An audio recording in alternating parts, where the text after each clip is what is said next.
Hi, Akila. Good evening. Good evening. How are you? I'm good. Okay, that's great. Okay, so we were discussing about risk management, right? Mm-hmm. The risk management we started with identify risk.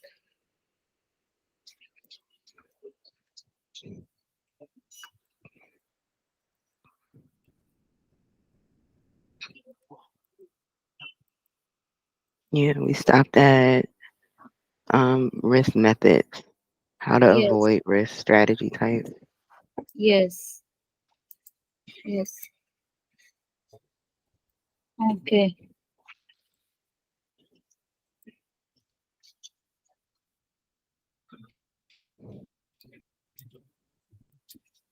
Yes. So let me share my screen.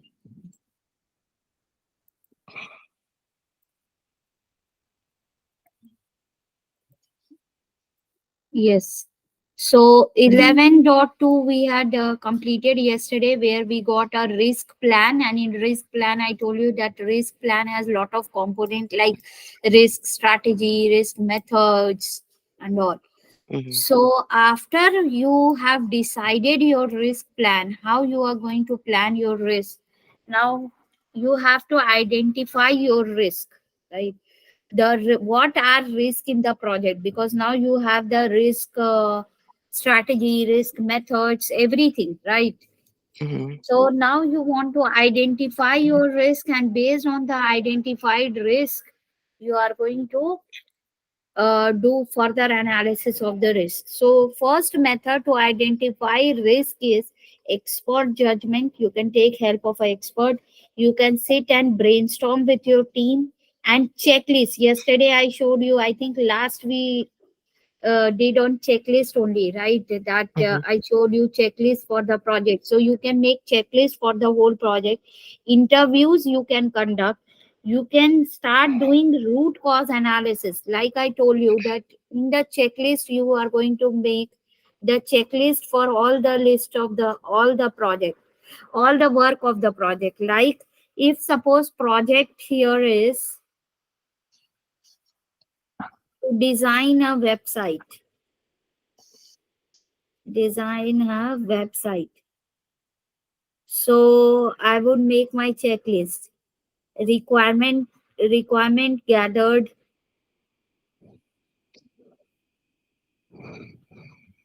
Okay.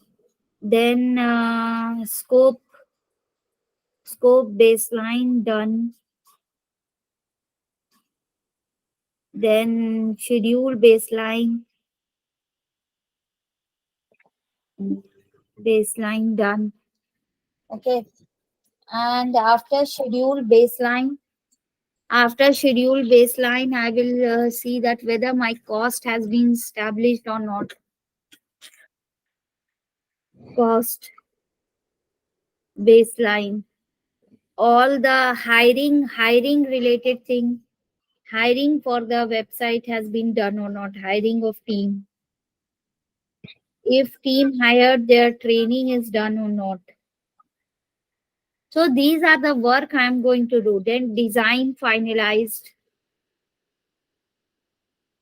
the required software is there or not, quality check team, quality guidelines may done or not. Like this I'll make a checklist. And now Mm-hmm. let's say that I will see, okay, requirement has been gathered, no problem. Scope Mm-hmm. baseline discussed. If not discussed, then it is a risk, because if scope is not clear, the if scope means work, if the scope is only not clear, your whole project will go, whole effort will go in vain. So that's why this is a risk. So you have to first finalize the scope. When it is done, okay, schedule baseline fixed, yes. Cost baseline fixed, yes. Hiring of team, no. So you will Mm-hmm. go and ask your team lead that why that, or HR team, that why hiring is not going smoothly, why hiring has not been done till the time we had expected. So maybe he will say that people are he has given offer letter to two. two Mhm. people or many candidates, but most of the candidates are not accepting. So then you can do a root cause analysis. Why they are not accepting? So maybe you will feel that the root cause, maybe the salary is low. Then you Mhm. can go to CCB and you can talk about the increasing the salary range. So like this, you can do root cause analysis on every risk. Apart from root cause analysis, you will check assumption and constraint analysis. You remember in the project planning, along with project charter, we got output as assumption log, Mhm. right? So in assumption log, I told you that high level assumptions are made in business case, but low Mhm. level day to day assumption is made in assumption log. So let's say in assumption log, it was, you have to go and check the assumption log also. Let's say in the assumption log it is written that assumption log it is written that the infrastructure, so in the assumption log date will be there first. So let's say it was identified on 5th February 2024. Mhm. And what was the assumption was that graphic designers, which we already have, they are skilled enough to the graphic designer are skilled enough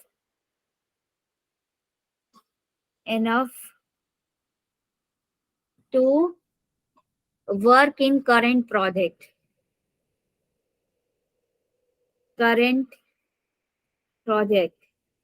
And this was assigned this assumption validation. So this is the assumption. This assumption validation was assigned to creative head.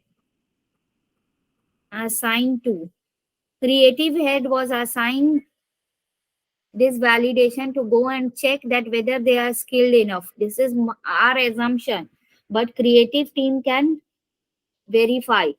And so he verified his status is the status of this assumption is verified. And he says that comment is no, they require training. So if you don't check this assumption log while planning the risk, you will not get the list of assumption. So the answer is that graphic designer, when he took the interview of the existing graphic designer, they were not capable to work in the current project. So now Mhm. either they require training or you have to hire new graphic designer. That is why assumption and constraint you have to keep on checking when you are doing the risk management. Okay. Okay. Then assumption you get in assumption log, constraint you will get where in the project charter also you can get, right? So there also you can see what are the limitation of your project. Do you Mhm. have less budget for this project? Do you have scope for the project, right? So like Mhm. that you can, yeah. So if you remember, I had shown you a project charter. Mhm. See, in the project charter also there are assumptions. This project charter I had shown you. And in the project charter also we have written some risk and their strategies. Mhm.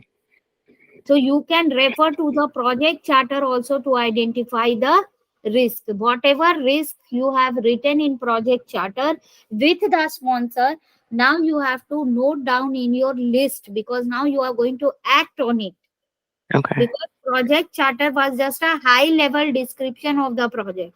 Now you have to actually work on it. So yes, so assumption and constraint you have to keep on checking.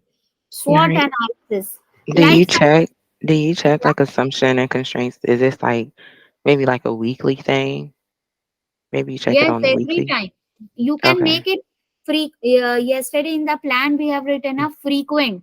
So Okay. frequent is a relative term. You can make it after every 3 days, after 2 days. Like I Okay. gave you example that let's say you are going for a vacation. Before Mhm. going for a vacation, if you are going to a new country, okay, Mhm. so you have some assumptions, right? Mhm. Assumptions like I will get food, I will get food of my choice. Okay, assumption related to climate, right? Mhm. Assumption related to language, assumption related to how the cost is there for like entry tickets and all. So what we do, we see, we google it, we see the youtube videos of people those who have gone there, right? But and we assume things that okay, they are saying, I think I will get food there, right, according to my choice. And when you are going, you also have the constraint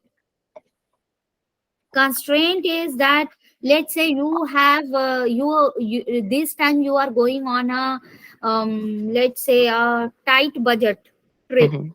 right? So constraint is let's say money, or let's say that to visit singapore usually it requires 5 days, but due to schedule constraint, your office commitment, you need to complete in 3 days. So these are your constraint, right? Mhm. So if someone asks you what is the risk in the trip, what will you say? Risk is your money can finish, right? So your assumption and constraint can turn into risk if they don't turn as per your expectation, right? If you don't get food of your choice, which is your assumption, that is your risk. It is a type Mhm. of risk, right? Then you have Mhm. to pay more, maybe, or you have to starve, or you have to eat only fruits. This is a risk, right? Climate is that let's say your assumption is that you will get favorable climate so that you can complete your trip in 3 days. But what if you go there and there are heavy rains and you have schedule constraint also? So this is a risk. Language, if your language nobody understand, and internet, you suddenly lose your internet connection, so at a Oh place you no. can, because right, google translator you can't use, Oh right? So gosh. assumption and constraint can always become a risk. Got the point? That is Mhm. why when you see your assumption and constraint of a project, you will get some risk related to it. Yeah. Okay, so assumption and constraint. Then what you have to do is next is SWOT analysis. Mhm. So have you heard about SWOT analysis? Yes. Okay, what's the full form? Strengths, Yeah, strength, weaknesses, opportunities, and and threats. threats. Okay. Mhm. So of your project, whatever project you are doing, you have to define its strength, weakness, opportunities, and threat. So your weakness and opportunities, if you see, you might get some risk here, right? Like Mhm. if I'm doing the website, I'm constructing the website, this is the project developing the website. So the strength is that I have a, let's say I have a very skilled resources I have hired. This is the risk strength. I have a very good quality team. This is the strength. And the market demand for the website is very high. Market demand we can write in opportunity, right? Opportunities, market demand is very high.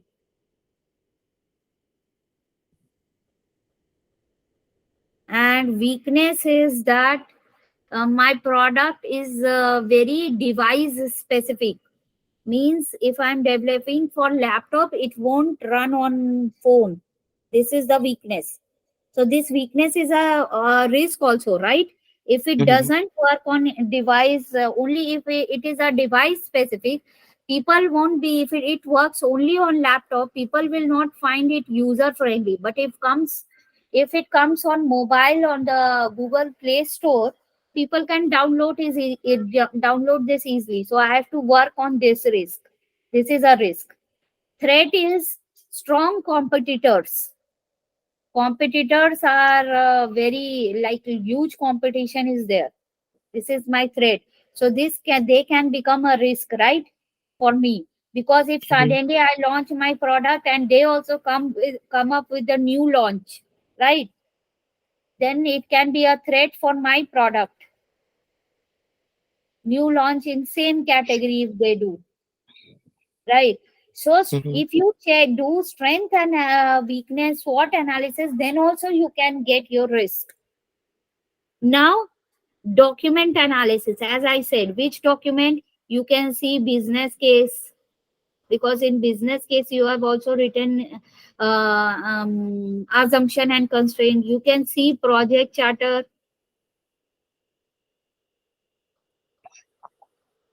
Okay, facilitation, you have to facilitate their identification and help your team. Prompt list, this is an important one. Prompt list. Prompt list means you can also see, let's say, website development is a project. So people use different type of companies use different type of prompt list to identify the risk. Prompt means like, if in exam, if someone is unable to answer, we prompt, we give hint, right, so that the person who is answering gets the help, and maybe by that hint he would be able to answer correct, right. So Hmm. similarly, while identifying the risk, we have prompt list.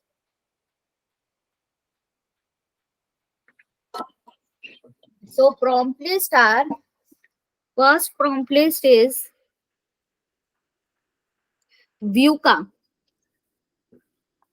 PESEL.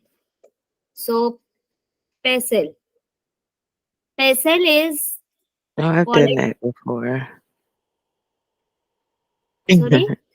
No, no, I'm aware of that. Okay. Yeah. You have used it. Yeah, when I went to where did I go? Oh, when I was going to Chile, we had to Okay. do like that type of analysis on like the area that we were going. Okay. Yeah. Yeah. Technical, legal, and Okay. environmental. So you can think that what are the environmental cause risk in Mhm. your project. So if you think of political risk, okay, I must check whether this is approved in the country. With, let's say, I'm making this website in India, but I want people in the US also to use. So I have to check the legal policy and political awareness. I should be aware about that. Environmental, is the environmental not required here, because I don't think, because mostly in the construction project. Okay, then social. So is it socially accepted there by people? Is there any technical risk, any legal risk, or any economical? One E will be economical, if there is any economical risk. So like that you can identify your risk by using this prompt list. PESEL, and one more is TCOP. You have used which one? PESEL, Mm, TCOP, or all? yeah. Pestle, yes. Teacup, no. Okay, TCOP is technical, Mhm. Uh-huh. economical, commercial, operational, political. So same way, just you have to identify the risk. Okay, next is VUCA. VUCA. VUCA is volatility, Mhm. volatility,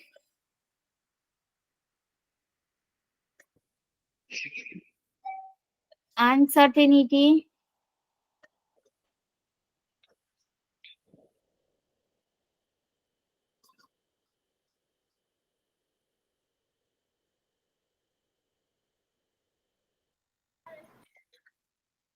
complexity,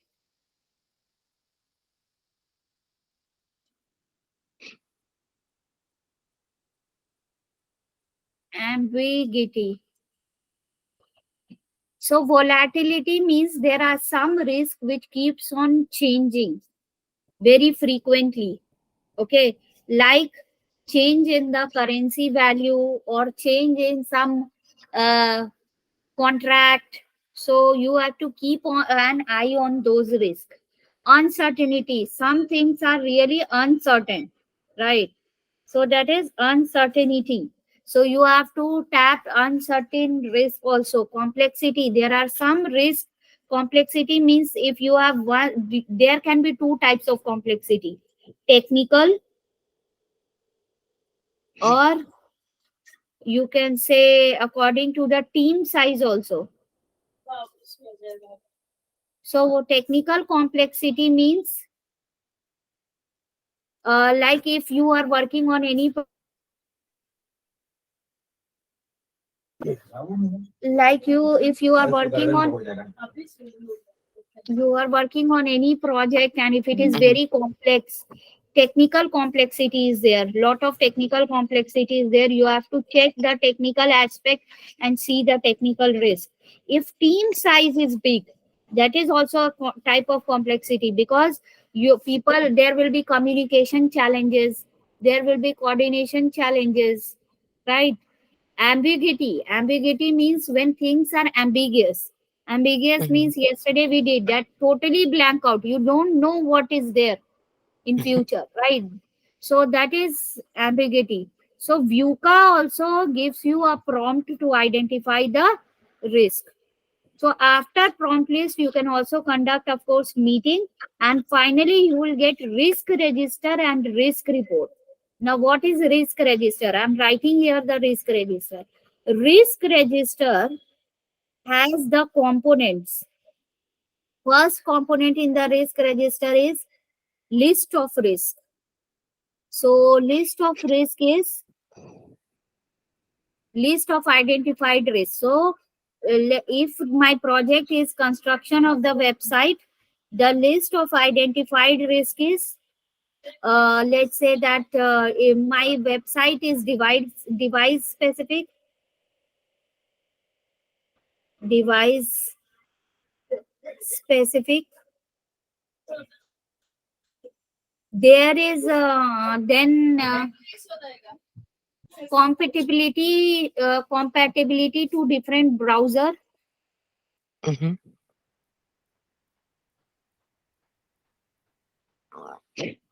to browser. Then you can have risk like mobile friendly or responsive against we have. Okay, then your risk can be changes in project requirement. Changes in project requirement can also become a risk, right?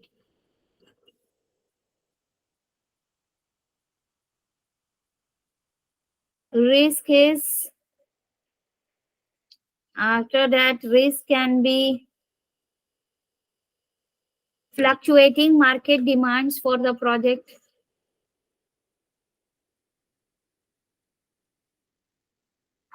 because let's say that demand, let's say today it is a demand, I'm doing the project, but if I'm doing in predictive way, after 1 year when we deliver it, after 1 year when you deliver it, we maybe the product requirement is not very apt in the market, right? So this is the risk register. In the risk register, I have written the 4 risks I have identified. List of identified risk. Okay. Then you have potential risk owner.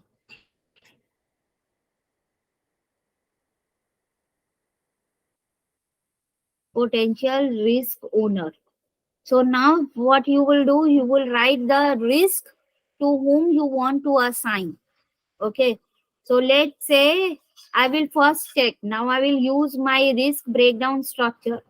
Website is device specific. So what kind of risk it is? First, I have to see that according to my risk breakdown structure. So if this is the risk breakdown structure, this type of risk will come in Mm. technology, Okay. right? Technical Mhm. interface. So technical risk. So it's a technical risk. It's a technical risk. Then compatibility to the browser, again technical risk. Changes in the project requirement and fluctuating market demand. So this is again a technical risk because uh, scope definition is what? Scope definition is changes in the requirement, right? So scope definition, this is also a technical risk. Changes in the fluctuating market demand. Let's see where is marketing related.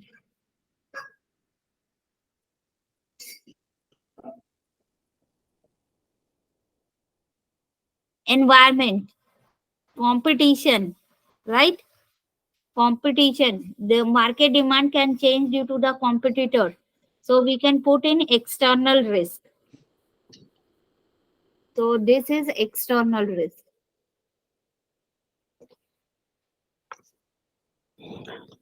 Okay, Mhm. so I have two technical expert in my team, Jack, whose experience is 10 plus years, and let's say Joseph, who is new. So I will assign this to Joseph, this one to Jack, 10 plus years. And then I am assigning this fluctuating market condition to head of marketing, Katie. Okay. So I have assigned the potential risk owner. Along with this, in the risk register, we write the risk responses.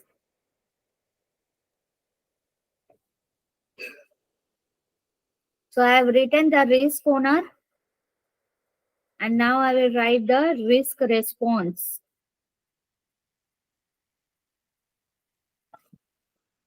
Risk response.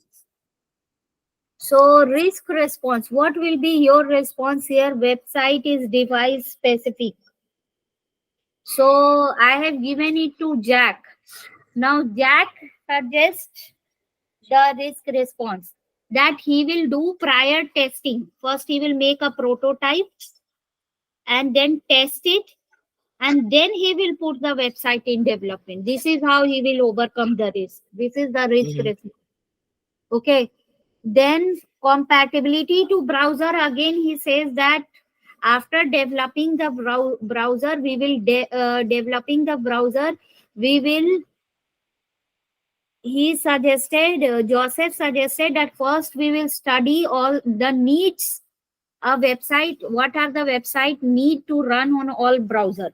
Based on that guidelines they will develop it, and then they will test it, and if it passes in the test then only they will launch it.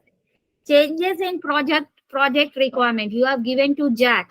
So Jack says that how you what you suggest, what should be the risk response here? Changes in project requirement. You mean like who should do it? Well, we have. I'm not sure your question. What's your question? How would, if the risk is in the Mhm. project, that Mhm. project requirements can change anytime. Let's say your customer has this habit with Mhm. whom you are working to keep on changing requirement. He always tell you to change requirement and you have to go to CCB, but there is a limit, right? You cannot go every time. So Mhm. how can you have a control on this? Whew. Um, Probably maybe more meetings. Maybe. Yes, to more yeah, meetings. Perfect. yeah, just so we Keep can on, get keep on meeting the customer frequently and keep on giving mhm, him feedback and ask him feedback so that he doesn't go and change, and ask him to yeah. sign the scope baseline. Yeah. Right. So all these things you will keep a track so that this risk doesn't happen. Mm. Fluctuating market demand. How would you handle this? What can be the risk response? Uh, well, you can't really control that, but maybe if maybe if you had someone that did like market research before the project started, you Yes. can kind of know how to prepare for the changes that are coming. Yeah. Market research. Keep yourself Hmm. updated according to the Hmm. emerging trends. Right. Yeah. So all these can be done. So this is the risk. So this is my risk register. Risk register has lists of identified risk, potential owner, and risk responses. Okay. Now, problem is that in 11.2 only we are making the risk register and risk report, risk register, and we are saying that this risk I have assigned to Joseph, and we have given the risk response also. But in 11.3, now we are going to decide that which risk is high, which risk is low. Okay, in 11.3. So now after doing 11.3, if I get this information that this risk is high and this is low, Hmm. you would like to switch this, right? Maybe you Hmm. want to shift Jack here and Joseph there, because high risk you would like to give Jack 10 plus years experience, right? Hmm. So 11.3, when we will do qualitative risk analysis, 11.3 is qualitative risk analysis, where we decide, we calculate, we decide that which risk is has the highest probability, which risk is high, which is medium, which is low. Okay. So now when you 11.3, when you go there, you have to again come back and you can rethink on it. This flexibility you have got. You prepare risk register here in 11.2, but you have a flexibility after doing 11.3 and 11.4. You can come and update risk register. Okay, got it? Hmm. Then you also get risk report here. So risk report is summary of risk register. See, when you have made your risk register, here you have 4 risk only, but sometimes there are 100 risks. Maybe all the 100 risks you don't need to discuss with your senior management, right? This is for Hmm. you. So you will make a summary. So risk report is nothing but a summary of risk register. This report summary Okay. of risk register. Hmm. So risk report, the purpose to make risk report is if you want to give a summary to your senior management, if they want to see, they don't want to see maybe they don't want to see all the small risk which you are. Risk can Hmm. be that tomorrow Jack will not come. That is also a risk, right? Hmm. Emergency leave. You can also add that you have assigned many risks to Jack, but Jack has tendency to take unplanned leaves. That can be Hmm. also a risk, but you don't want to show this right to your senior manager. Yeah. So you will delete this maybe, or you will hide this, and because you need to handle this on your own level, right? So that's why risk report is summary of risk register. 11.2 is clear. Any doubt Hmm. here in identifying the risk? No, no. Okay, so we got here risk register and risk report, which I told you that we will again come back in 11.3 and 11.4, where we can again come and discuss on this, right? Again, we can do changes if you want. And apart Okay. from this, you have project document update like assumption log, issue log. So while seeing the assumption log, if you want to change anything, if issue log you want to change anything, if you want to change in the lesson learned register, you can update the document. Okay, now come to 11.3. So 11.3 is do qualitative risk analysis. Qualitative risk analysis. So now we have four risk in our list, right? I want to know which risk is high, which risk is low. Okay, so that I can plan. See, you have four risks. You cannot start working on all the risk at a time. If you Mhm. know which is the highest, you can prioritize it. So let's first decide which is the highest and lowest. So how we are going to decide, that is qualitative risk analysis. Okay, before going to qualitative risk analysis, try and solve this question. The project manager meets with the project team to review lessons learned from previous projects and what activity is the team involved. Hmm. Project team to review lessons learned.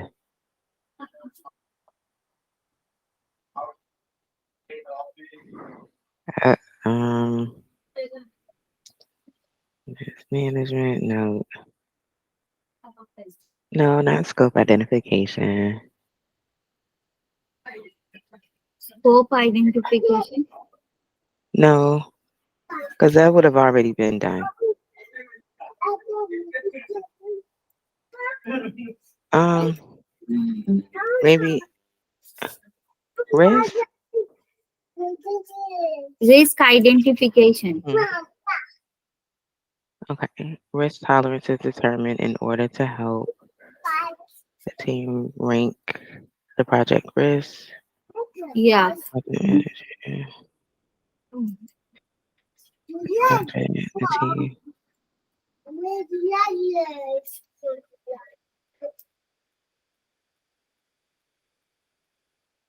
Yeah, the team This one. ranks the project risk.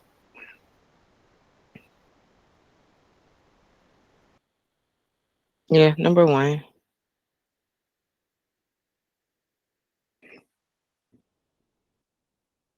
Yes, which one? Number one. Risk tolerance is determined in order to help management knows how managers will act on the project. Risk tolerance, risk tolerating capacity. Mm, I would think that would be. See, team ranks the project risk Mm-hmm. based on their quality, not on the tolerance. The team. Say that. Say that one more time. A team ranks the project risk based Mm-hmm. on the quality of the risk. Risk is high, low, they need this information. Project manager estimates the project based on quality of the risk. Team schedules the project based on quality of the risk, but management decides that this project I have to go. Just now you decided, right, based on the risk tolerance, Mm-hmm. right? You decided that you will give Jack, if I say that this risk is the highest. Mm-hmm. Okay, so you can say that this risk is highest because like you have given it to Jack, right? You have decided that Jack has greater risk threshold and tolerance. His risk analysis is more, right? Mm-hmm. So management needs to know, the project manager, that how is the risk tolerance capability. Okay, next we have to do perform qualitative risk analysis. So perform qualitative risk analysis. Let me first bring this to the whiteboard. So qualitative analysis is done in order to understand the quality of the risk.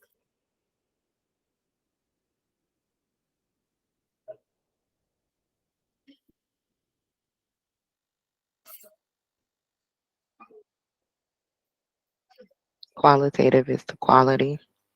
Yes, you need to know the quality of the risk. So by quality we mean here high, very high, high, medium, Yeah. low, very low.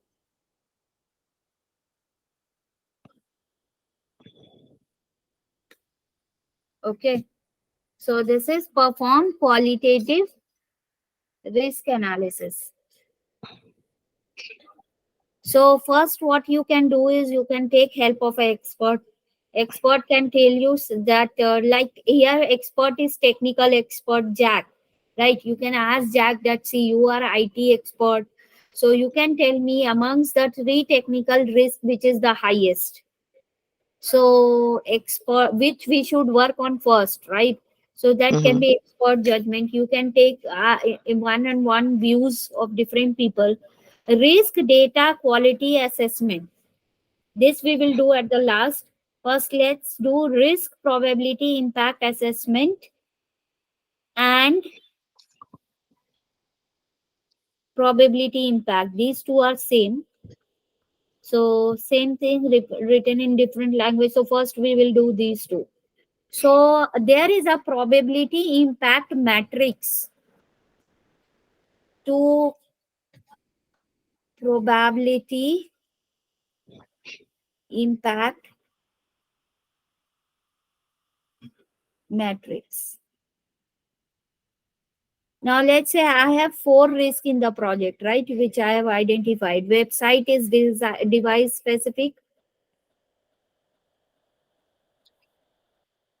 device specific, and second is compatibility to browser, compatibility ability to browser. Third Third risk is changes in project requirement, fluctuating market conditions.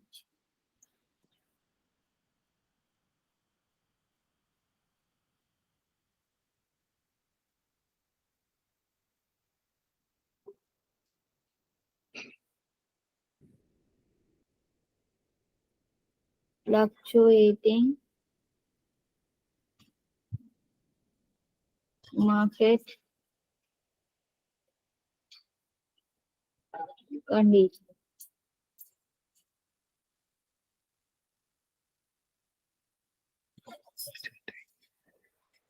Functioning So market. these are the list of risks, right?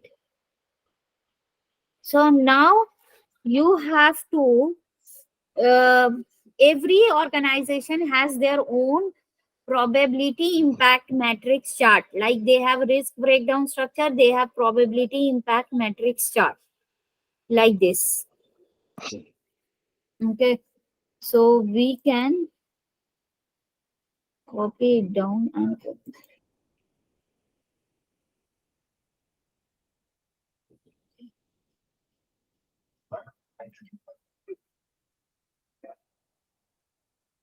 so I'll copy it down here.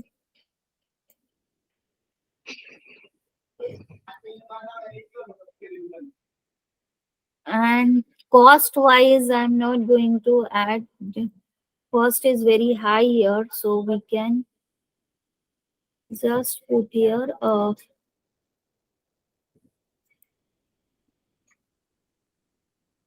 I will write my own cost list, and and we are hiding the quality, we don't need it. So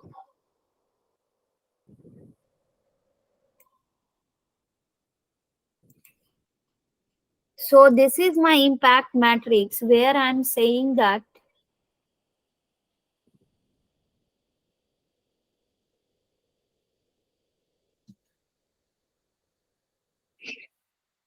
Cost. If cost is like $100 to $200, if 201 to 400,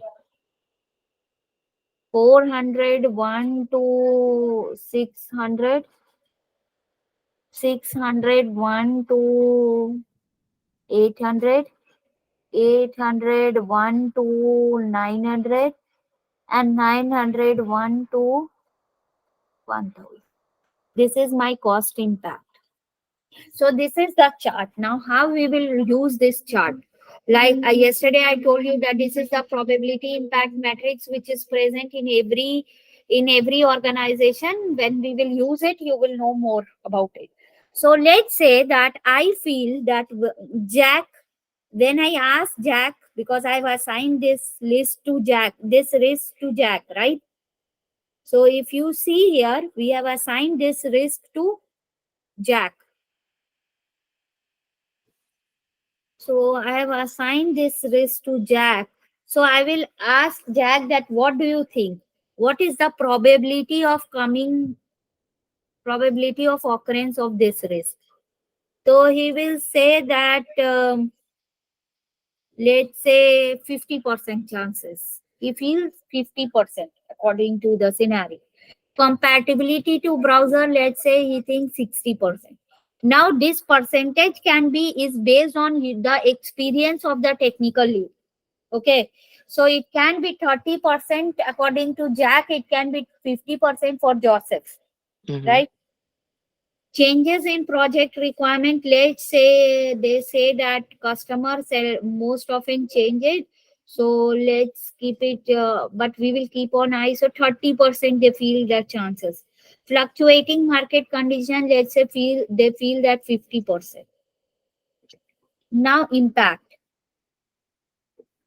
Now the impact is, let's say website is device specific. Okay, so when the website is device specific, if this risk happens, means if I develop my website and it doesn't work on, it works only on one website, I am going to lose 50% of the customer, let's say. So let's say 50% of the customer, each customer pays me let's say $100 subscription or $10 subscription amount. Okay, Mhm. $10, and I'm expecting that this month or this year, I'm expecting that I'll be able to build 1,000 customer. So 1,000 into I'm expecting 100 customer, let's say, this year. So total impact will be 1,000, right? Total value is 1,000, right? Mhm. Because 100 customer will pay me 10, could have paid me $10 for each subscription. They will come on the website and they will subscribe, so $10, but there is 50% chance. So probability into impact, net impact will be 50% of 1,500, right? Now 60% compatibility to the browser. Let's say it doesn't work on the browser, and I have like 100 customer. Out of 100 customer, only 40 customers are able to log in. So means and they are paying 10 per subscription. So value is 1,000, but net is 600, right? Changes in project requirement, let's say if there is continuous fluctuation in change in project requirement, then due to which for I expect that I will lose, let's say, $800. So 30% of 800 will be 30% of 800 will be 240, right? So 240 net. Now impact for 50%, let's say fluctuating market condition. If market condition fluctuates, my Mhm. total net earning from this project is $1,000. So 50%, Net net impact is 500. Now I will put a pointers here. Let's say I have put, I have given probability of 70%, 1 to this, 2 to this, 3 to this, 4, 5, 6, and 1, 2, 3, 4, 5, 6. Now I'll prepare a probability impact matrix. So probability impact matrix here is 1, 2, 3, 4, 5, 6. 1, 2, 3, 4, 5, 6.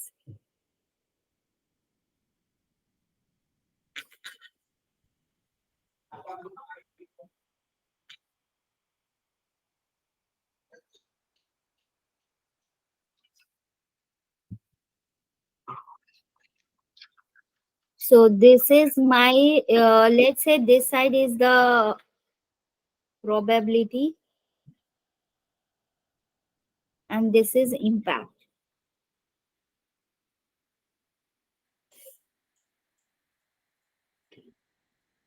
So it's kind of grid which is made 4, 5, 6. Okay. Now if you see, this is the net impact we don't plot. We plot probability and impact, total impact. Okay. This gives you qualitative analysis. So we will discuss this column in qualitative analysis, not now. We are concerned with this and this in quantitative analysis. That is, we are doing probability impact assessment and probability impact matrix. Okay. So if you see, first risk is 50% and impact is 1000. 50%. So 50% means score is 3 in probability and impact is 1. Oh, I have to give like this, sorry. 6, I have to start with 6, then only, because there I have kept 6 as the highest, right? So I'm giving this to, this I will give it to 6, 5, 4, 3, 2, 1. 6, 5, 4, 3, 2, 1. So your first risk probability is 50%. So what is the Mhm. point on the here? 50% is 4, right? Okay. And in impact it is 6. 1000 is the impact, right? So here you have 4, here you have 6 points, right? Okay. Okay, compatibility to browser 60% and 1000. So where is 1000. 60% here? Up, up, up. 60% 5. Mhm. 5 for probability and 6 for impact, right? So 5 and 6. Changes in project requirement 30 and 800. 800. So 30 is 3 3. Mhm. and And 5. 800 4. 4. Oh, Yeah, because it's never mind. 4 Yep. in, yeah. So 30 is how much? 3. And 4 is impact is 4, that is cost is 800. So 3 and 4. 3 and 4. Then 50% and 1000. So 50% means 4. 50% means here 4. 4 Mhm. and 1000 means 6. So 4 6. and 6. Mhm. Now I will color first my probability impact. See, when these columns I'm taking it as high, red I'm coloring as high, because 6 here highest, here also highest 6. Mhm. And then So these 2. are the areas I am taking it as high, and Mhm. these 4 boxes. So red I am marking as high. Then yellow I am marking as medium. So for me, medium is, so every organization has their own type of probability impact matrix. Okay.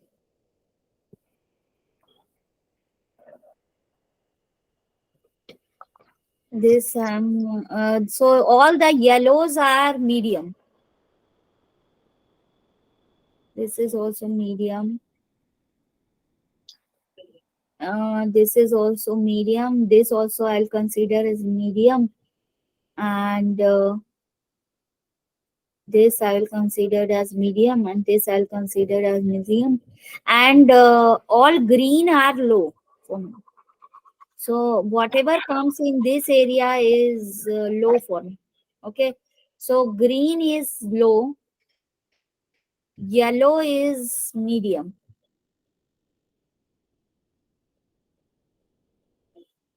Okay. So according to this, your data, 4 and 6, 4 in probability and 6 in impact. So 4 in probability and 6 in impact. It is coming in where?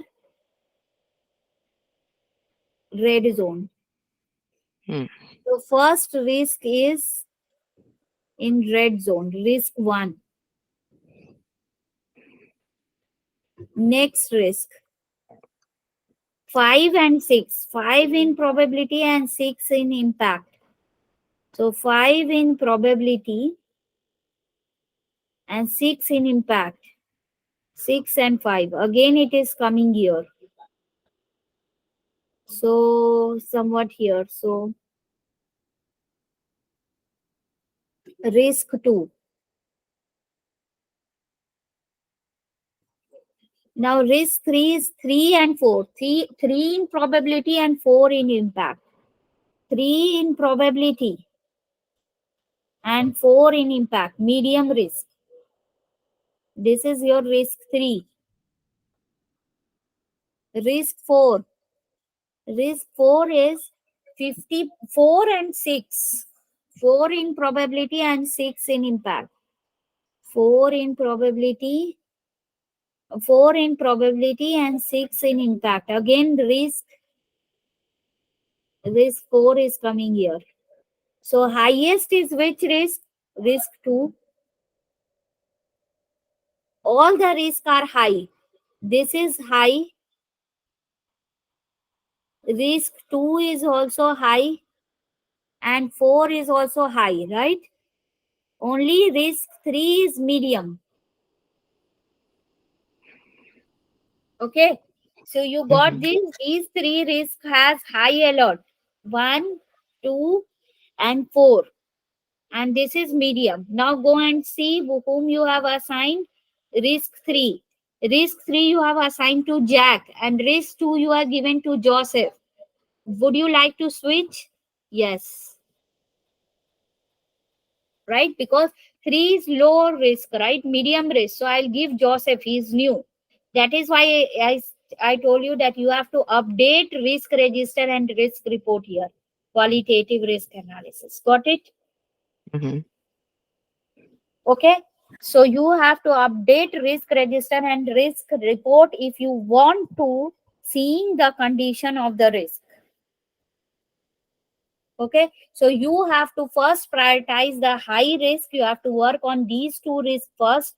In the technical category and marketing category, you have only external risk. You have only one risk. You can work on this.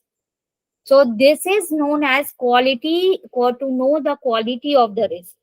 So first is probability, impact, and matrix data we have completed.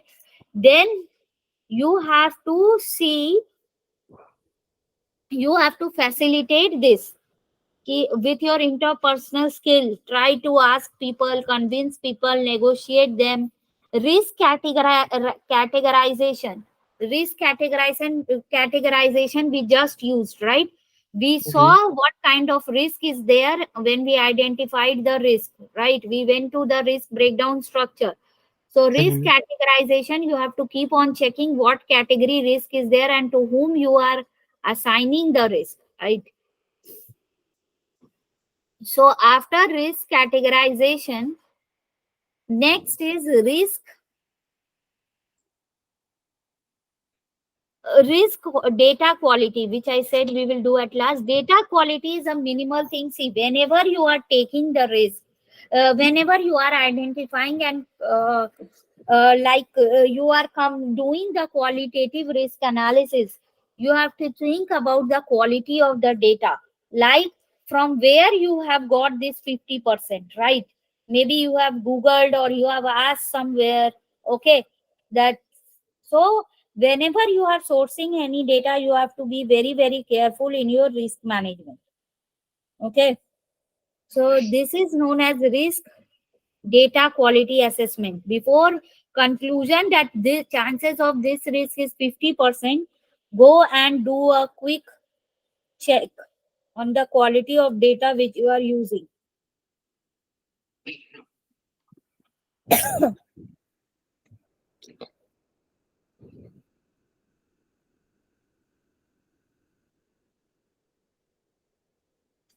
Okay.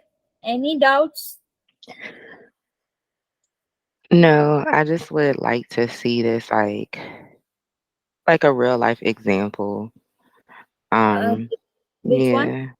So like I said, I would just like to see like a real life example of like someone like a project manager like doing like a risk analysis, like Which what one? it looks Risk like. data analysis.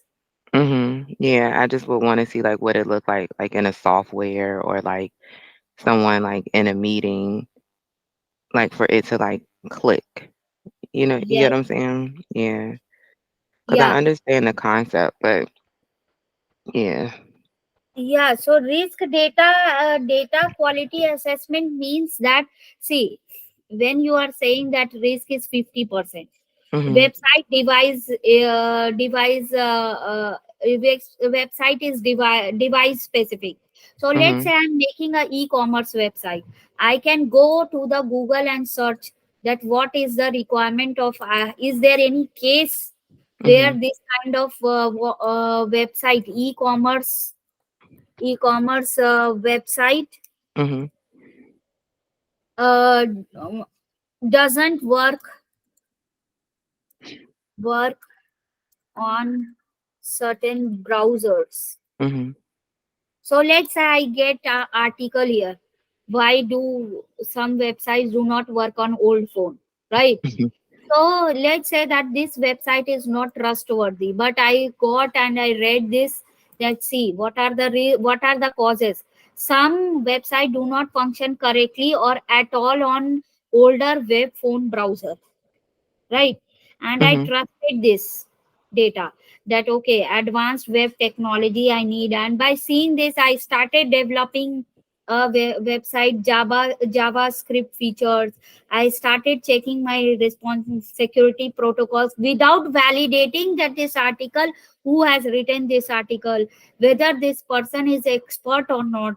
So whenever you are using this data, so yes, I saw this data, and I came up to my office and I said that yes, there are 50% chances that my website cannot work on old phones, right?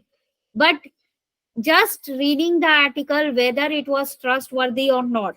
So better Mhm. is that tell your tech team. If you are a project manager, you don't have the right correct amount of knowledge, tell your tech team, tell your technical leads that see, I have read, I have come across some such article, I am also not sure.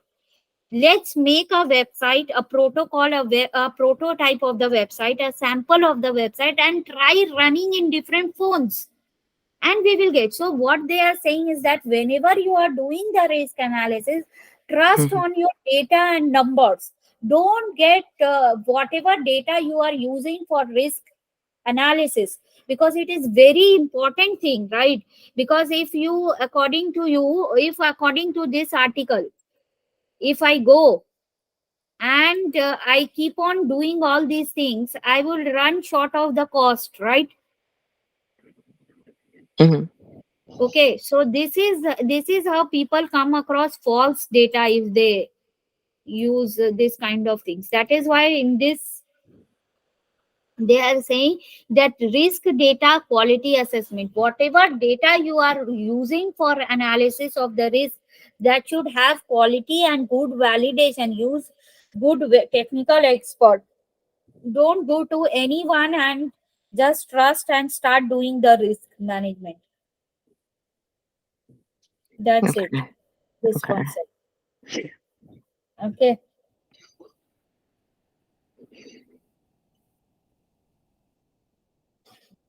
so next is,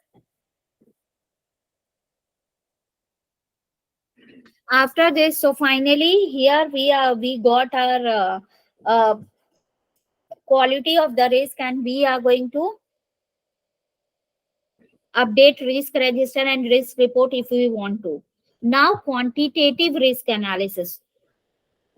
Okay, here we missed one more thing: assessment of other risk parameter. So it is not only it is not only when we talk about risk, it is not only about the risk is high, low or medium. Low or medium, there are other factors which should be studied when you want to know the quality of the risk. So what are the other factors? The first factor is,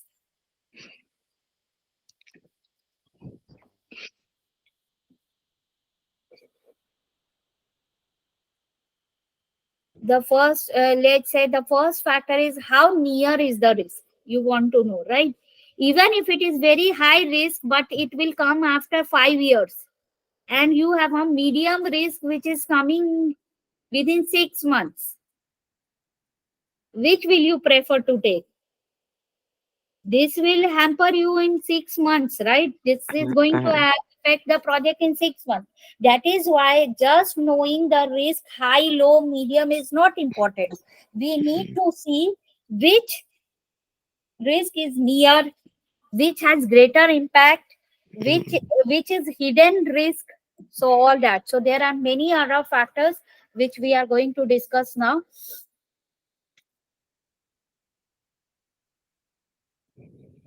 Let me bring all the factors on whiteboard. Yes.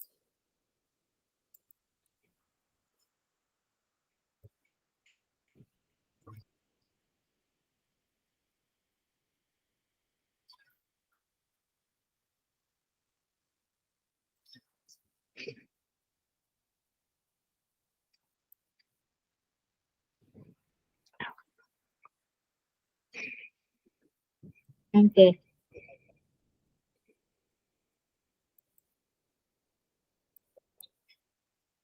So first is urgency. You not only high, low, medium, we need to know how urgent is the risk. So urgent means the period of time within which a response to the risk needs to be implemented in order to be effective. Okay. Let's say that you are going for a vacation. You have two risks. First is you might miss the flight. Hopefully not. And or okay, miss the flight or miss the cab. So high risk, which has higher, if you miss this, it will impact you more. Yes, definitely. This is less impact, but Mhm. this is going to impact you first. This is urgent Mm. than this in comparison, because first, if you catch the cab, then only you go to airport and you can take the flight.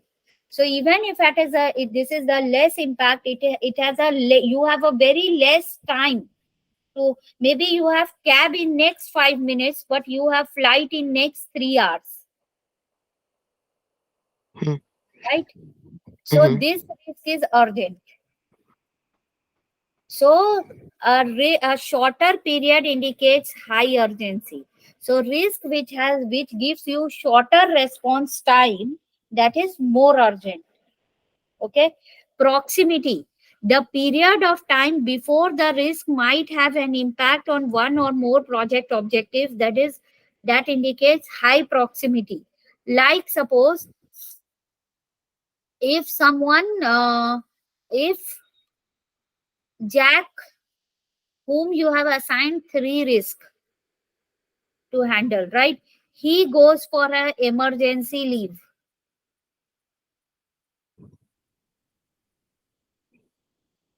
it will immediately impact your project. Mhm. But let's say that your vendor who has delivered last month the raw materials, but Mhm. for coming month he might delay. So for that risk you have time, right? So the time, or the period of time before risk might have an impact on one or more project. So project objective. So this can affect your project objective immediately. This you have time next month.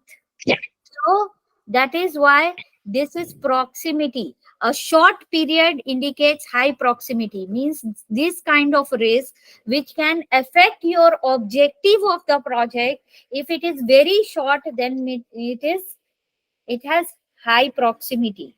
Now dormancy, the period of time that may elapse after a risk has occurred before its impact is discovered. Like Okay. there are some risk which happens but you don't know. Like if suppose you have Jack, he has gone on a vacation without telling Mhm. his mother. Mhm. Okay, and he is on the vacation, and for 10 days, and just after Jack left, his brother informed his mother that, see, he has not gone for a college trip, he has gone on a vacation, right? Mhm. So this risk has already happened. Risk is his mother might stop his pocket money, right? That is the risk. Risk has happened, but he doesn't know. He is unaware. So risk is dormant. Okay. The period of time that may elapse after a risk has occurred before its impact is discovered. Shorter period indicates low dormancy. So let's say that day one, his brother informed. So risk has happened when on day one only. Impact he will see when he will come back on the 10th day. He will get, and maybe he will get a nice tight slap as a impact, right? So first Yeah. day one risk has happened, but impact he will see after 10 days. If he is on a 30 days trip, and if he comes back after 30 days, dormancy is more. He will get a slap after 30 days, the 30th day, right? Uh-huh. So which is more, which, so here they are writing a short period indicates low dormancy. So this has low dormancy and this is high dormancy. Dormancy means it can be remain hidden. So it is remaining hidden only for 10 days, but this is remaining hidden for 30 days, Mm. right? Like suppose maybe US government, or if you are running a project in India, Indian government has taken some decision which is now people of India are aware, but maybe it has not gone out of country. So it is a dormant risk, right? Maybe it is Mhm. affecting your project in US, but right, risk has happened, but you will know after, maybe after 1 month, then it will hit your project, right? So you Mhm. have to keep yourself updated to, and keep yourself watchful so that you can see this dormant risk. Manageable risk, if risk is easily manageable, it is manageable risk. Where management is easy, it is high manageability. And if risk is difficult to manage, risk is easy to manage, like if suppose someone has taken unplanned leave, it is easy to manage, right? You can talk to some other person. But if cost risk comes, it is difficult to manage, right? So manageability risk. Controllability, the degree to which risk owner is able to control the risk. If risk goes out of control, then it has, if it can be easily controlled, means controllability is high. If it cannot be controlled, it is low. Mhm. Detectability, if everyone can see the risk easily, then it is detectable risk. Okay, like if in any project everyone can see this, that like I gave, okay, let's say that you have people sitting in the office, for 5 people, Mhm. everyone can see the weather forecast and see that, see, there can be risk, like they can get wet, they can go, if rain comes they can get wet, they can go reach home late, everyone can see. But no one knows that their tire, the vehicle tire is punctured, that is also a risk, right? So the Mhm. risk which everyone can see easily, which is detectable, that is, its detectability is high, because anyone you ask, by sitting in the office only, they can say that these are two risks if rain comes. But if tire get puncture, you have to calm down and see, then only it can be detected when you will start driving. Okay, so this has low detectability as compared to these two, right? Mhm. Now, okay, next is connectivity. When risk is connected to many other risks, cost, if schedule, if your project gets delayed, instead of 10 days, your project is now extended to 20 days. This might affect your resources, cost, because now you have to pay salary, quality, procurement, your contract which you have made in the project. So one risk affecting the multiple risks. So it is connectivity. Its connectivity is very high. Strategic impact. There are some risks which directly impact the organization performance. Like if you give bad quality product, it will directly earn a bad name to the company. Propinquity, degree to which risk is perceived to matter by one or more stakeholder. Where risk is perceived as very significant, propinquity is very high. If all the stakeholder can very clearly see that yes, this is the risk in the project, that means it is very significantly seen and its propinquity is high. So based on these factor also, you can prioritize your risk here. Like, now it depends. Many organizations just use probability and impact. Some organization may use urgency and dormancy. Some Mhm. organization may use detectability, urgency, proximity, right? So like this, every organization has their own preferences, what they use to categorize the risk.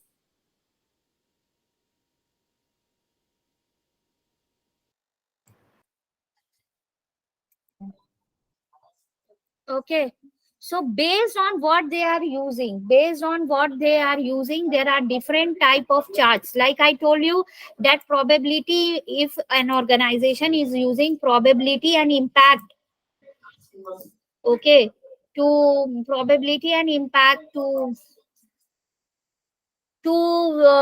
find out the to do the qualitative analysis of the risk,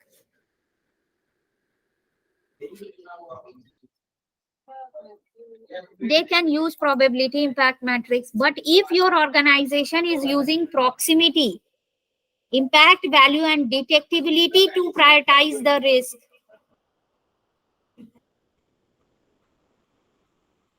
then you have,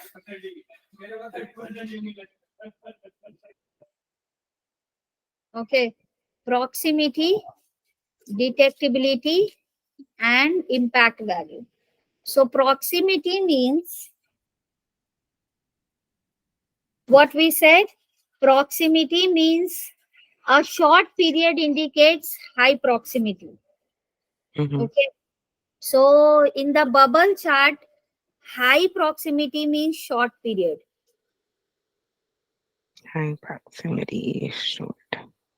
and this is long period. So means If a risk comes in, will this risk can affect you like 5 to between 5 to 10 years, or this can affect you between 1 to 4 years. So anything which affects between 1 to 4 years is short proximity. Short proximity, short period means high proximity, means very short period to react to the risk. And this is, let's take it in months, 1 to 4 months. If risk is coming, then it is Mhm. short period. If 5 to 10 months, I'm taking it long period. Okay. L- so here I can do my count as, if I am making, just to make you understand, otherwise in bubble chart they don't give counting. So I am saying this, I am plotting this here month. So this is first month, this is second month, this is third month, this is 4 month, this is fifth month, 6 month,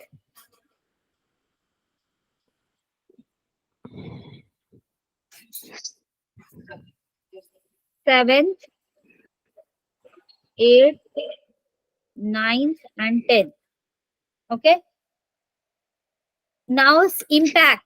Impact means how much monetary loss it is bringing, right? So high, uh, impact value is this side, it goes high. So this side it is low and this side it is high. So let's say I say that impact value I mark it to 100, 200, 300, 400, 500, 600, 700, 800, 900, and 1000. Okay. Now detectability. Detectability, what we said, detectability, if you see, risk, if risk can be detected easily, easily, Okay. its detectability is high. So risk can be detected easy, medium, and tough to see the risk, then it is low. So if you see, if I plot my risk, okay, let's say that you have a family budget. There is a family budget here. So risk related to family, or let's take our risk we have already given.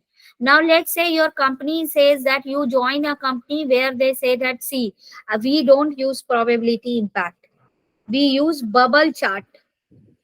So you, now probability and impact is not required because your company doesn't use probability impact. They use what?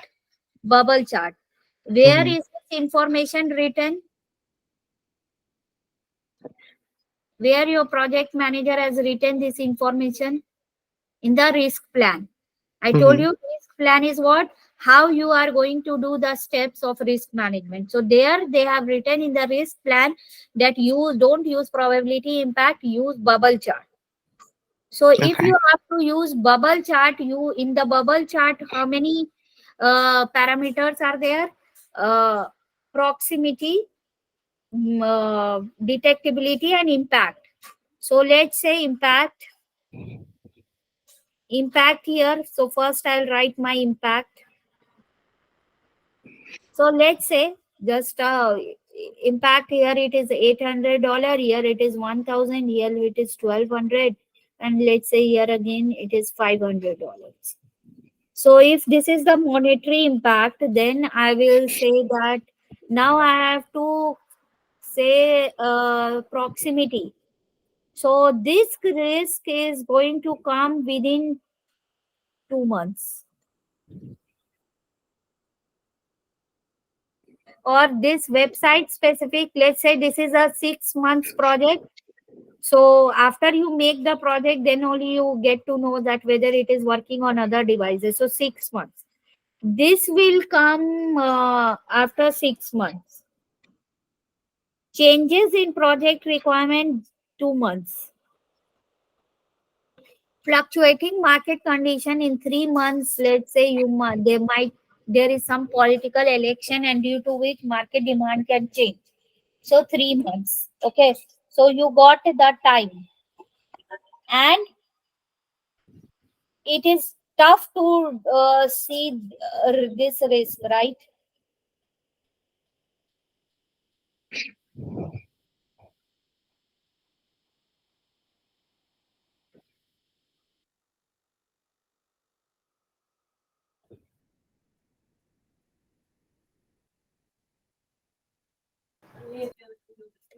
Okay. So next is that.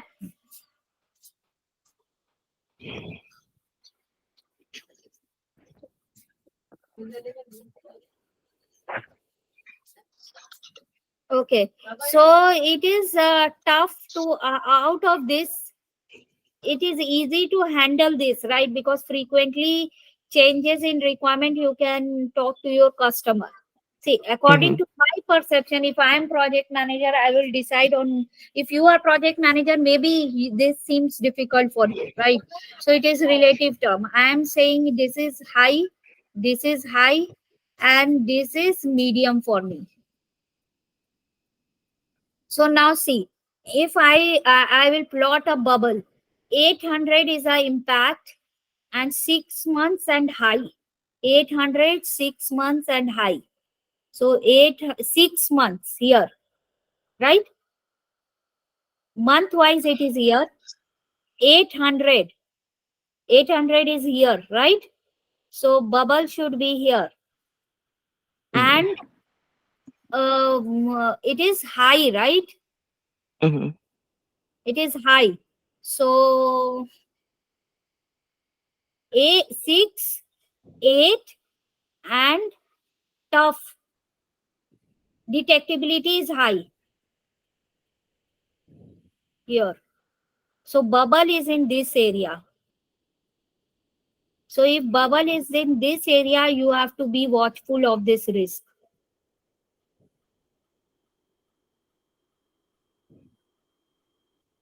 We said it is tough. Mhm. It is difficult to tough. So it should not be in that area. It should be in this area, right? 6, 8, and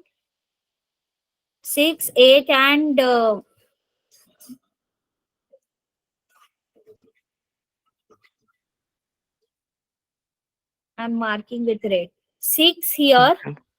8 here, right? And tough here. That means something here. The bubble should come, right? Below Mhm. 6, 8, somewhat here bubble will come. So if this is Mhm. the bubble, it is coming in the center, no problem. If it is towards the highest side, then it is a problem.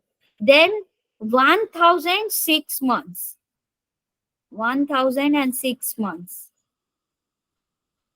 1006 months. Okay. And it is tough to handle. So 1006 months. Bubble is in this zone. Then you can put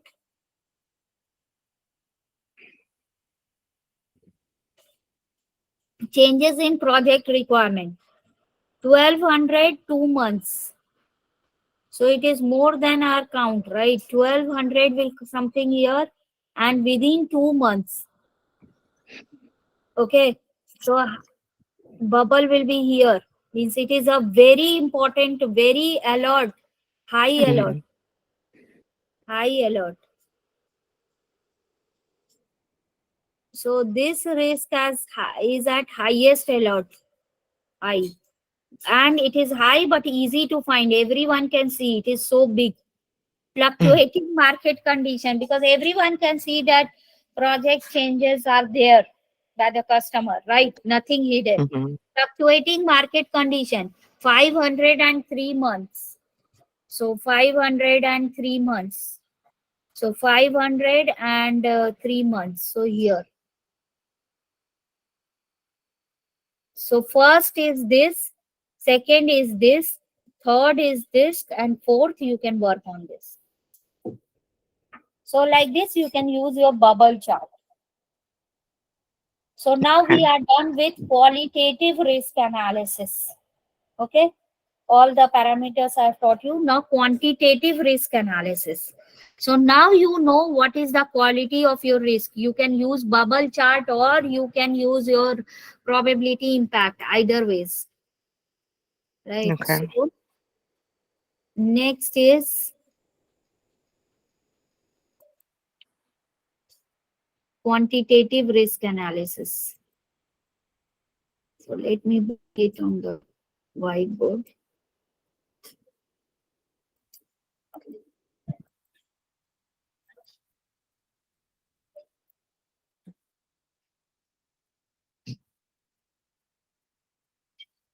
Okay, so this is quantitative risk analysis. Now you know high, low, medium, near, high detectability, low detectability, everything about the quality of the risk. Now the question is how much monetary loss? What is the quantity of the risk? So here Mm-hmm. you can take help of an expert judgment. You can take a one-on-one interview to know people's view on each risk. You can Mm-hmm. facilitate all your discussion, help people to come to a conclusion. Representation of uncertainty. So representation of uncertainty is, if you remember, we had done 3 point estimation in cost and schedule both. In 3 point estimation we did three values: most likely, optimistic, and pessimistic. Okay, so most likely, now when you have these three risks, you can website is device specific. You can say that I'm deleting all this. So now we are doing qualitative risk analysis.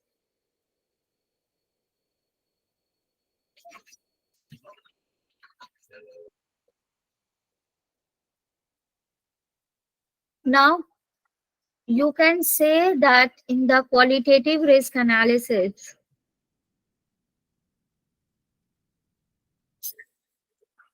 3 point estimation, that most likely, optimistic, and pessimistic.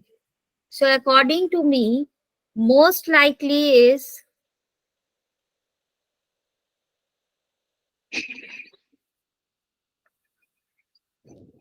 let's say most likely this, sometimes we are not sure on our decision. So you can say that most likely I feel that if this risk happens, it will bring a loss of $500.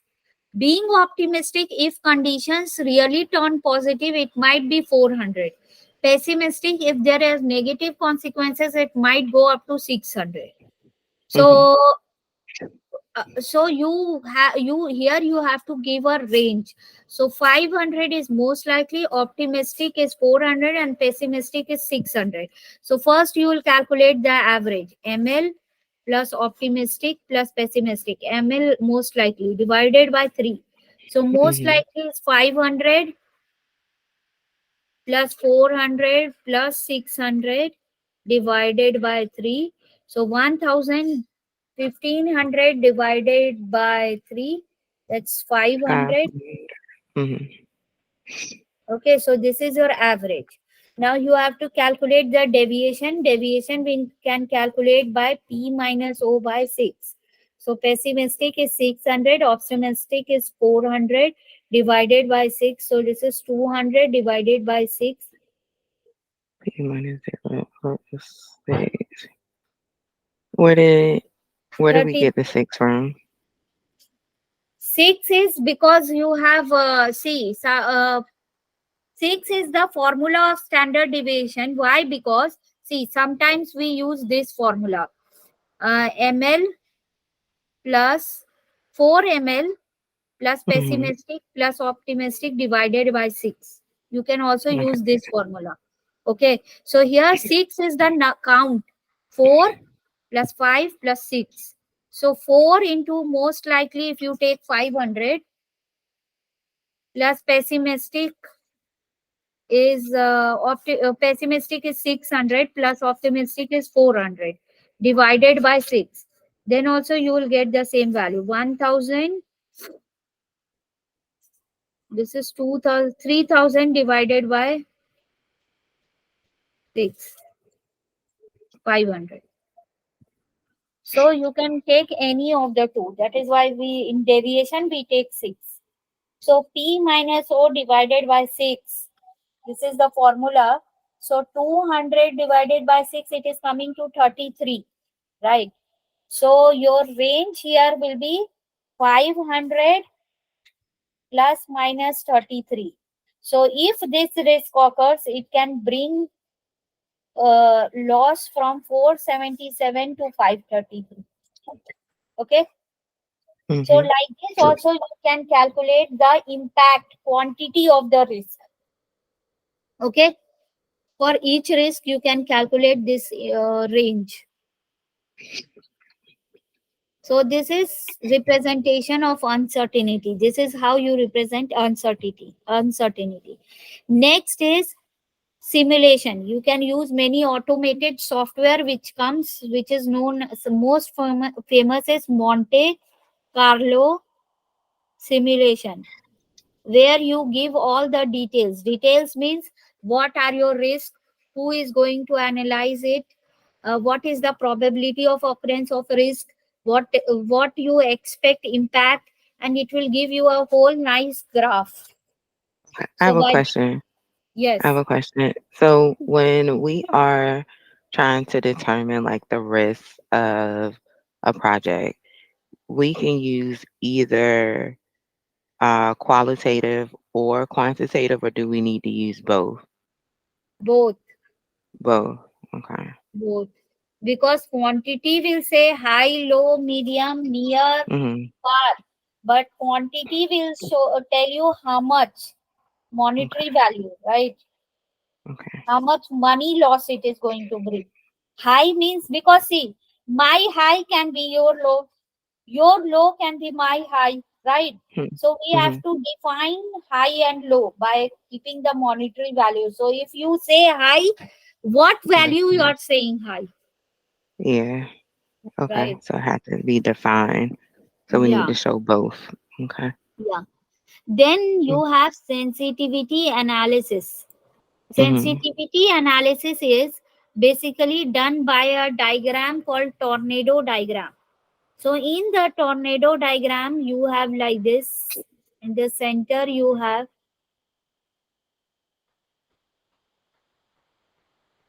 so you can use your tornado diagram. Like in center, I can write 500 and I can have Mhm. here 100, 200, 300 and 400 and 500. Here you can Mhm. write 600, 700, 800, 900 and 1000, right? So now your risk range, which we calculated right just now, Mhm. I calculated here 477 to 533, right?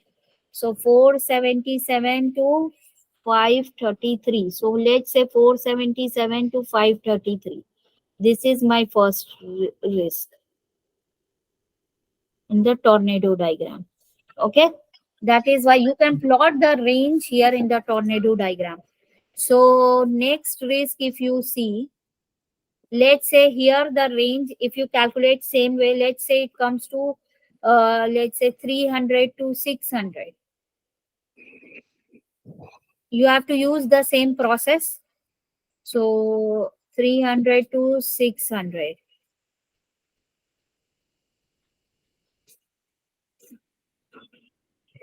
Then let's say it comes to 200 to 550. So like this. So in the tornado diagram, you can plot the range of the risk. And when you are plotting this range, you are studying one range irrespective of considering that this risk is going to affect this risk. We are not talking about any related risk here. We are just discussing, we are just studying a risk in a isolated condition. Means when I am studying, my first risk is website specific. Website is device specific, right? So when I'm doing this, I don't care that how website is device specific and compatibility is related. So in tornado diagram, we do sensitivity analysis. How sensitive, how sensitive is the risk? What is the range of my risk? So it looks like tornado. See, this is the tornado diagram. So it looks like somewhat like tornado. So that's why it is known as tornado. Yeah. So Okay. after sensitivity analysis, we have decision tree. Okay. Okay. So let's say that how decision tree is used. Now, during risk analysis, let's say you have to take a decision. Decision is, you have two options. Let's say during risk analysis, you have a factory, or here website is device specific, right? So you have two options. The risk is website is device specific. So let's say you have two options. One is device specific.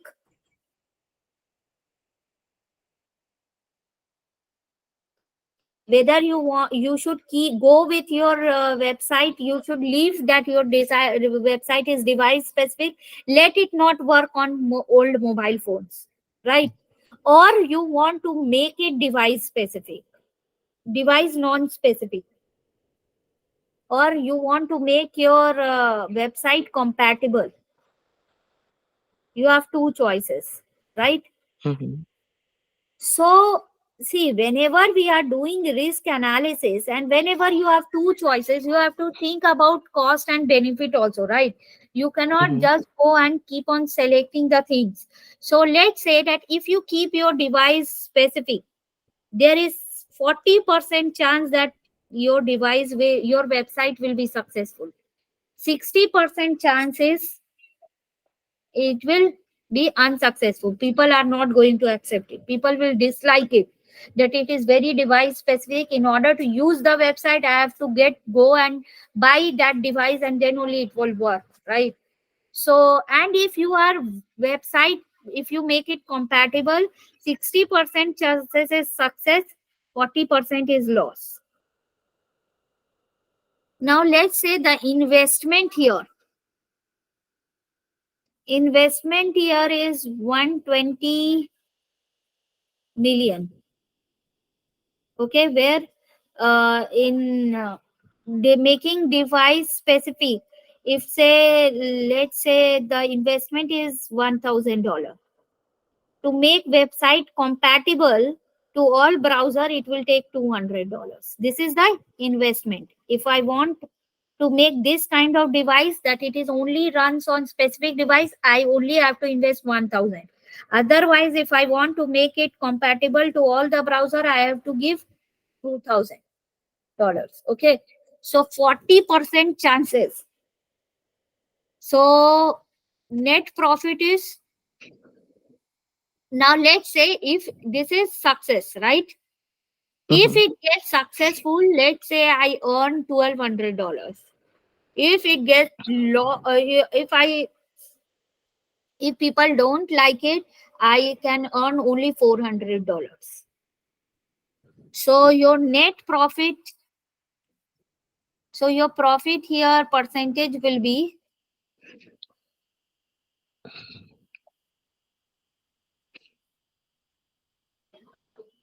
how much is the profit you have earned? 1200. 1200 minus your investment 100. So this is 1000. So 200.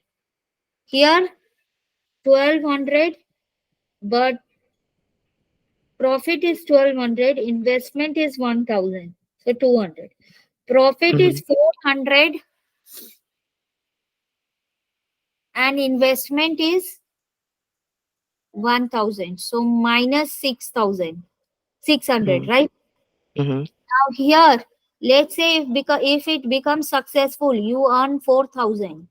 And if it still people don't like it, then let's say you earn around 2000. So here your profit is 4,000 and your investment is 2,000. So your earning is 2,000. And here your profit is 2,000, your investment is 2,000. So you earn zero money, right? Net. Mhm. Now let's calculate the total percentage. So in order to calculate total, I will calculate like this to total profit if I want to see. So total profit is 40% of 200, 40% of 200 Mhm. 200. and 60% of minus 600 is 60% of minus Okay. 600. This is for device specific.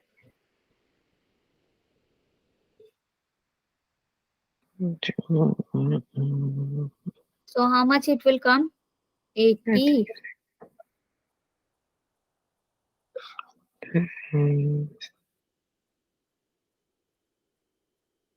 minus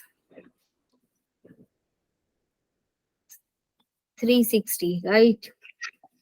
So 360 minus 80, 280 minus 280. It is a loss. Okay. But here let's calculate 60% of 2000, 60% of 2000 plus 40% of zero. So zero, Mhm.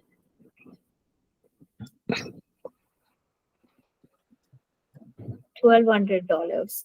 So this Mhm. is the profit. So you should go with, you have to fight your risk, and because this will make your business profitable. So this is how we use this decision tree analysis. Then you have influence diagram. In every project, just now we said that there are different factors which are going to influence your risk. Okay, like one very good example we have here.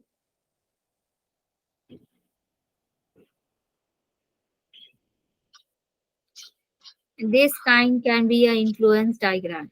So if you take PMP exam prep course, okay, Mhm. so learn how to give the exam tactics, and you will also learn each detail about PMBOK 6 and 7. If you study hard, it is linked to, if you study hard, you will be able to learn PMBOK and you will also get exam success. If you know how to you know your exam strategy, you can clear the exam. So your risk is exam success, right? It is not Mhm. which type of risk. It is a positive risk. It is dependent on all these factors. Similarly, your risk can be dependent on many factors here, like your website design. Your website is, your first risk is what? Website is device specific. Okay, so you have to make it device non-specific. We just now got to know from our decision analysis. So your, in order, website is device specific. This is the risk. So it is dependent on users, the type of users who are using it, the type of website, which the type of platform on which we are going to launch it. Then what is the language used in the website? Okay, and how, what is the coding? How skilled are your resources? If your resources are skilled, they will be able to do a good coding.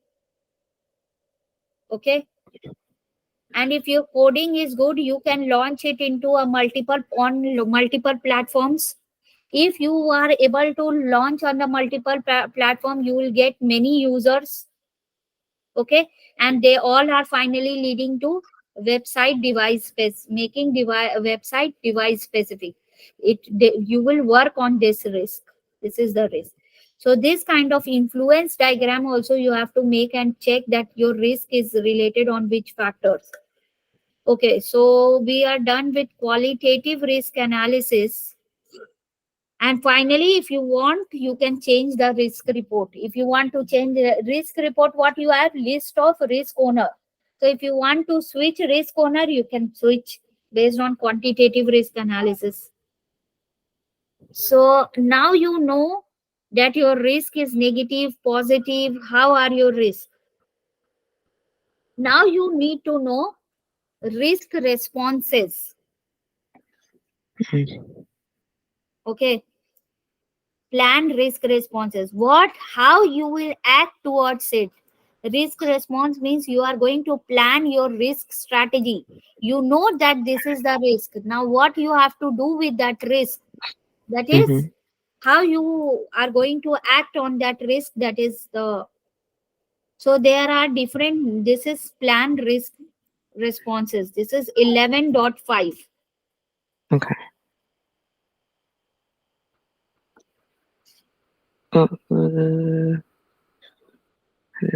Okay, so when we talk about 11.5,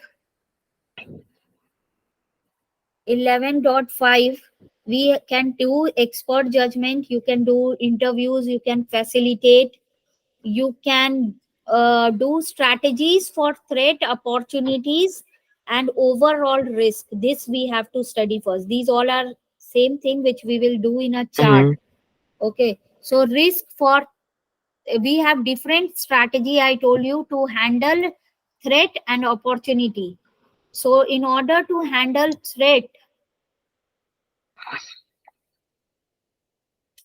you have different methods in order to handle threat.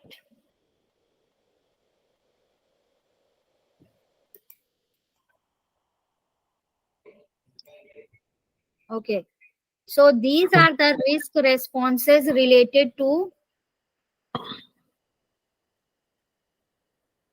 Mhm. Yeah. strategy for threat. Okay, escalate a threat.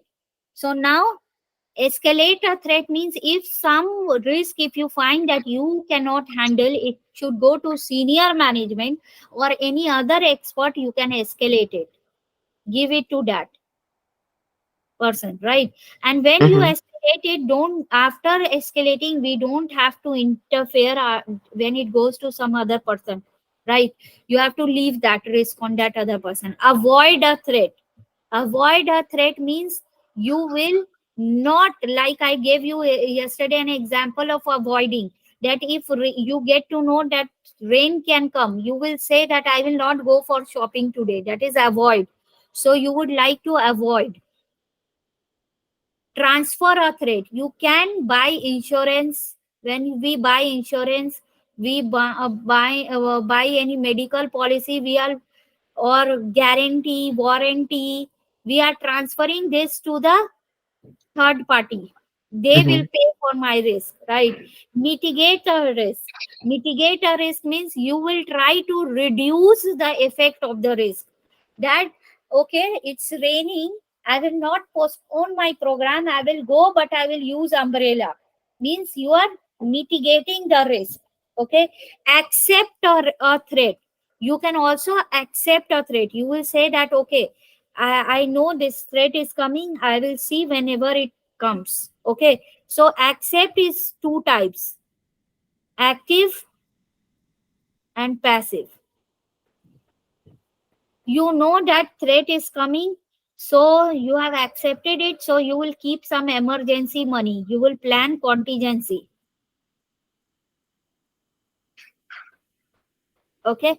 And Mhm. passive is when you are not aware, when you are like, you say that, okay, I'm not taking any emergency money also, when it will come, that time I will see. So that is passive risk response. Okay, so these are the strategies of threat. Then you can have also strategies for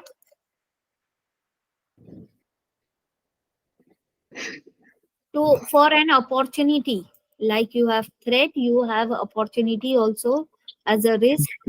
So strategies to handle opportunities are, Mm, to handle opportunities. you will escalate an opportunity. Let's say that if you cannot handle, you can escalate to senior people. Exploit an opportunity, make most out of it. If someone says that, see, in the project, if you deliver with 100% accuracy, we will pay, the client says that we will pay you 2x amount. So you will do, make most out of it. You will put your best resources in that project. You will put a Mhm, quality team so that you can deliver with 100% accuracy and you can get this 2x amount. Share an opportunity. Whenever we do a partnership, co-founder, they are sharing the opportunity, right? Enhance an opportunity. Enhance an opportunity and exploit an opportunity is different. Why? Because here you are aggressively following your target, right? Enhance an opportunity means you will work on the opportunity, but you will not aggressively put all the good resources in one project, right? That is mhm, enhancing. And after that you have active and passive. Active means you will take a quick response. You will take a quick action and you will say that, okay, I will plan some emergency money for this, to avail this opportunity, right? Like if you go to the flight, go to book a ticket, they will say that if you are booking economy class, they will say that there is a offer. If you pay $200 extra, we will give you business class ticket. So you have to mhm, keep extra money, right, to avail the opportunity also, right? So active and passive is, you will say that, see, if I get such kind of opportunity, airport we have ATM. I will go and withdraw money from ATM and then give if such opportunity comes. That is passive acceptance. Okay, where you are not planning anything. Now you see your here the risk which we have identified, right? These are the risks. So what you would like to put? Escalate, exploit. So these are all threats, right? No, none of the risks are positive. So how are you going to react to it? Are you going to okay, device, website is device should be is the risk is that website is device specific and it is not compatible on all the devices. So this risk, would you like to manage yourself or would you like to escalate it? escalate. Okay. Okay, or avoid means you will say that leave it, I will not make the website only, then it will be avoid. Mhm, Okay, compatibility to the browser. If you want to escalate, you can escalate. Or you will say that I will make the website, I will do multiple testing. So this is, you are mitigating the risk, you are reducing the impact of risk. Your strategy is to mitigate changes in project requirement. You want to deal yourself or you want to escalate, avoid, mitigate. Okay, here are your options: escalate, avoid, transfer, mitigate, accept. So you can accept mitigate. also, mitigate. Okay, Mhm, so you want to mitigate, so mitigate by frequent meetings, right? mhm, So meeting is method and mitigation is strategy. mhm, Got it? mhm. Fluctuating market condition, you want to escalate it, mitigate it. If you want to Uh, mitigate, you have to do a research and you can reduce its response, right? I'll export it. Get somebody else to do it. Okay, so escalate. So like this, you have to plan your risk response. You have to find this person to whom you want to escalate now. Okay. And real life scenario, what happens? You escalate and that person will not accept. They will say that Hopefully not. uh, yeah. So it happens, like if you escalate it to IT expert, they will say that no, no, we are busy, right? You Yeah. handle it yourself, then you don't have any option. So we have done all these contingent responses strategies. Some Mhm. responses are like where you get several reminder, then only you decide to choose your response. Like if suppose before one if you get a message that after 1 month your internet validity will be finished, okay, you have to recharge again. So you feel that okay, this is only first reminder. Mhm. One day before, when you get the reminder, then you act on it. Then it is contingent response strategies. Alternate analysis, keep on finding alternate to solution, sorry, Mhm. problem. Okay, whenever there is a problem, like problem is, like I said, problem is that you escalated the risk to a senior people and that senior person said that see, I am very busy, I can't help you. So you can find alternate who will do this again, right? Cost Mhm. benefit analysis.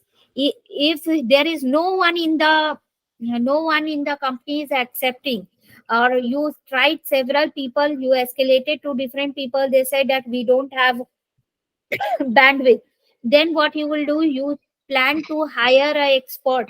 So you have Mhm. to see, if you hire an expert with very high salary, you have to go and change your cost budget. So you have to Mhm. keep that in mind. If you are crossing your budget, go to CCB, ask more money. When you take all these decisions, you can use multi criteria, right? Mhm. You can take your decision based on different criteria. Like when I'm hiring an expert, I will see what is his experience, what is his salary ask. When he is able to come, based on that criteria, I will select him.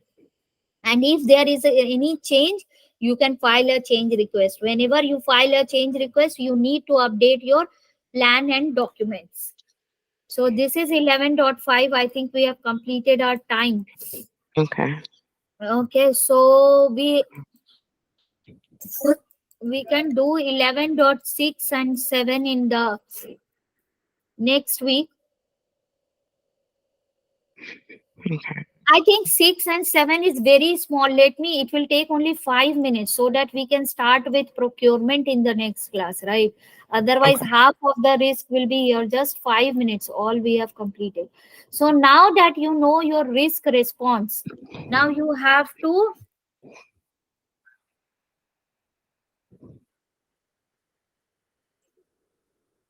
implement your risk response. Your team is implementing it. Whatever you have said, you have told them here that you need to escalate this to Jack, escalate this to Jack, escalate this to Joseph, Mhm. and escalate this to Katie. You have given them the risk owner, right? So your team is going to work under these people for to avoid to fight this risk. So now you have to see that whether the risk response which you have given, they are implementing it or not. So you can take expert judgment, you can influence and tell people about the importance of the risk, and you can track their implementation by using any software.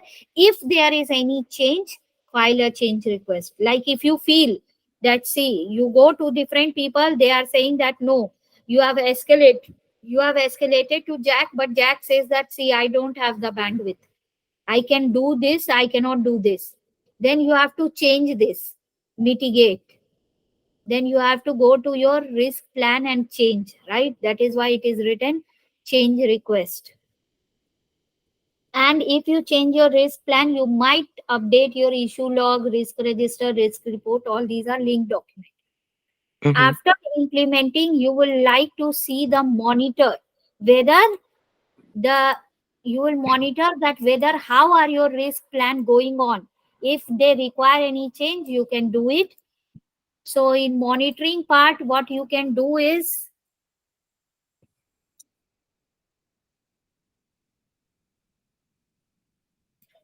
You can see the technical analysis, how technically all risks are performing. What is reserve analysis? Do you have extra money to contingency reserve is enough to fight this risk? If yes, okay. If not, file a change request, go to CCB, pull more money in the reserve, Mhm. ask for extra money. Keep auditing, like you said, frequently, very frequently. You can keep that every three days gap. I will call my team lead. These Mhm. people to whom you have handed here the responsibility, Jack, Joseph, and Katie. Keep a meeting with all of these after every 3 days and get the status and conduct the meeting. I- You will get to know how your risk plan is performing. If change is required, do the change request. If change request is filed, you might need to update your project plan. So this was all about risk. So this was 11.7, how to monitor risk. Okay. Okay, so in next class we will start with procurement. You can revise the whole risk management. Any doubt you have, you can ask. Okay. Okay. Thanks, Akila. See you in the Thank next you. class. Bye. Okay. Bye.